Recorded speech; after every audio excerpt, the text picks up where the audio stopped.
ఒక్కసారి గెలిస్తే అది మామూలు విజయం కావచ్చు, బ్యాక్ టు బ్యాక్ కాన్సిక్యూటివ్గా గెలిస్తే అది విజయం కాదు, అది మన యొక్క సంకల్పం అని చెప్పాలి. మనం T20 వరల్డ్ కప్ టోర్నమెంట్లో ఇప్పటి వరకు కూడా ప్రపంచంలో ఏ దేశం కూడా T20లో కాన్సిక్యూటివ్ విక్టరీ సాధించలేదు. ఇప్పటి వరకు కూడా back to back T20 cup కొట్టలేదన్నమాట. ఆ ఘనత కేవలం భారతదేశానికి. 2024 రోహిత్ శర్మ ఆయన ఆధ్వర్యంలో, 2026 ఇప్పుడు చూస్తే కనుక సూర్యకుమార్ యాదవ్ ఆధ్వర్యంలో మనం T20 బ్యాక్ టు బ్యాక్ కొట్టాం. మొత్తం T20 టైటిల్స్ 3 సార్లు గెలిచాం, 2007, 2024 అండ్ 2026 అనమాట.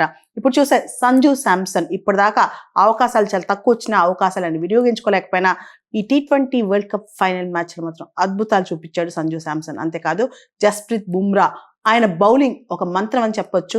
ఎటువంటి ఆటగాడిని, ఎటువంటి బ్యాట్స్మెన్ అయినా ఆయన బాల్స్ బెదిరించాల్సిందే.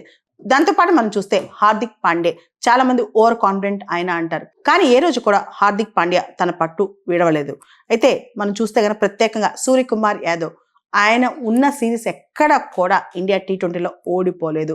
సో ఇటువంటి ప్రతిభ ఉన్న మన టీంకి ఒక్కసారి హ్యాట్స్ ఆఫ్ చెప్దాం.